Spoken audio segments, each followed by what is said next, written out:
দেশের মধ্যে ইসলাম নিয়ে এসছেন পৌর গোবিন্দের সেই ওই দেশে শাহজালাল ইয়েমেনি রহমতুল্লাহ আলাইহি মাসির পিঠে বগুড়ার মহাস্থান করে চলে আসলেন হযরতে শাহ সুলতান মাহমুদ বলখি রহমতুল্লাহ আলাইহি। এই যে আল্লাহর ওলিরা এই দেশে আগমন করেছেন তাদের আগমনে মুসলমান, আর তোমরা এখন নতুন নতুন মাদ্রাসা কইরা এদেরকে তোমরা মাইনাস করতেছো। এটা মাইনাস কোনোদিন হবে না। এই জমিনে তাদেরকে মাইনাস করার কোনো সুযোগ নাই। কথা বুঝতে পারছেন? সম্মানিত সুধী বন্ধুরা আমার, হযরতে শাহজালাল ইয়েমেনি রহমতুল্লাহ আলাইহি তিনি একটা জায়গার মধ্যে 360 জন শাগিরদকে তুলেছেন। তিনি বিশাল জোরে স্লোগান দিলেন, শিল হট্ট পাথর সড়ক। এই পাথর সড়ক স্লোগানে যতগুলো পাথরের স্তূপ করা হয়েছে সব পাথরগুলো পালানো শুরু করলো। আপনি যদি বলেন হুজুর পাথর পালায় যায়, পাথর কি পৃথিবীর মধ্যে পাথরের কোন বিবরণ কোরআনে আছে কিনা? আমি বলি মহাগ্রন্থ আল কোরআনের মধ্যে আল্লাহ রব্বুল আলামিন বলে দিয়েছেন পাথর সম্পর্কে এমন, ওমিনাল জিবালি জুদাদুন ফীদুন ওয়া হুরুম মুখতালিফুন আলওয়ানুহা ওয়া গারাবিবুসু। এই পৃথিবীর পাহাড়গুলো যে আল্লাহ সৃষ্টি করেছেন, কতগুলো পাহাড় হলো সাদা বরফের পাহাড়, আর কতগুলো হলো মেরুন রঙের যার নিচে স্বর্ণের খনি আছে, আর কতগুলো পাহাড় হলো যার উপরে গাছপালা হয় নিকশ কালো। আল্লাহ বলছেন প্রত্যেকটা পাহাড়ের মধ্যে পাথর, এই পাথরগুলো আমি আল্লাহর নামে সেগুলো কাঁদে। ওয়াইন্না মিনহা লামা ইয়াতাফাজ্জারু ফায়াখরুজু মিনহুল মা ওয়া ইন্না মিনহা লামা ইয়াহবিতু মিন খাশিয়াতিল্লাহ। এই পাহাড়গুলো এগুলো আল্লাহর ইবাদত করে করে চোখের পানি ছেড়ে, আর সেই চোখের পানি দিয়ে পদ্মা নদী মেঘনা নদী ভরে যায়। এই পদ্মা মেঘনা নদীগুলো যে ভরে কিসের পানিতে? পাহাড়ের পাথরের কান্না। অতএব পাথর বুঝে পাথরের মধ্যে আল্লাহ কি আছে? ভয় আছে। সেই পাথর চিনে মুসা আলাইহিস সালাম গোসল করতে গিয়ে পাথরের উপর লুঙ্গি রেখেছিলেন, পাথর লুঙ্গি নিয়ে দৌড় দিচ্ছে। কথা বল না। অনেক ঘটনা, কয়টা কথা বলবো আমি আপনার কাছে? আপনি করবেন।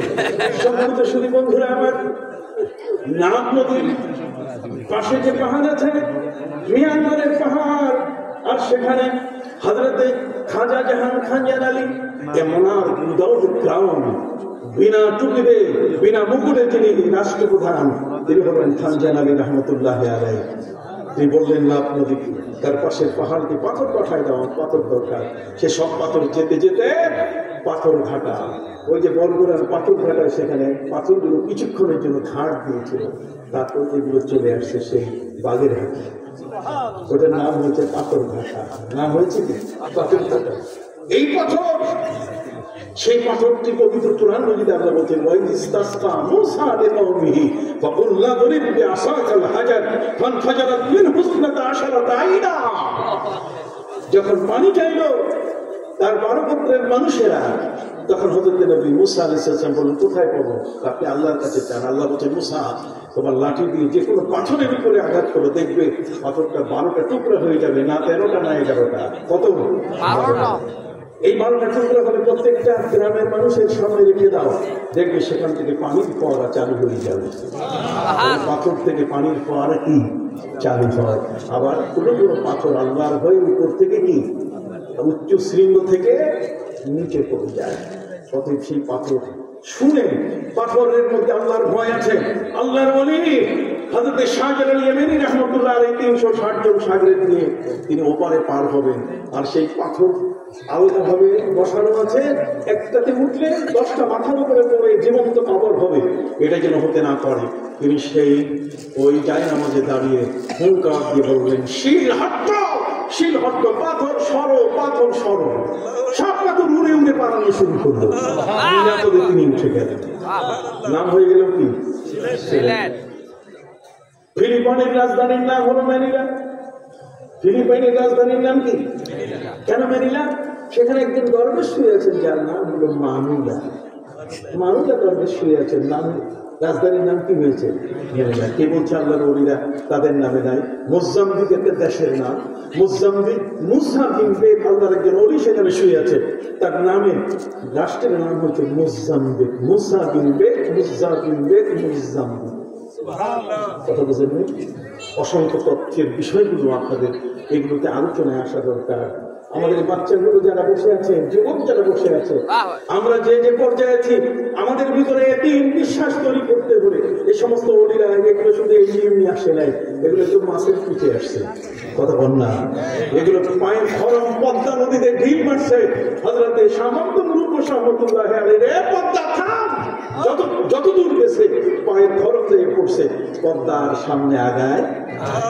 বাবা শহীদ আদম রহমতুল্লাহ আলাইহি ওই মুন্সিগঞ্জের মীরাপাড়ায় শুয়ে আছেন।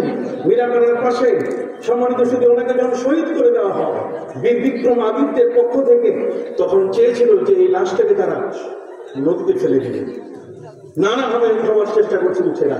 শেষ পর্যন্ত তারা হাতির পায়ের মধ্যে রশি রাখে, তারপর টান দিয়ে সরবার চেষ্টা করেছে, রশি ছেড়ে গেছে, তার লাশ নিতে পারে নাই।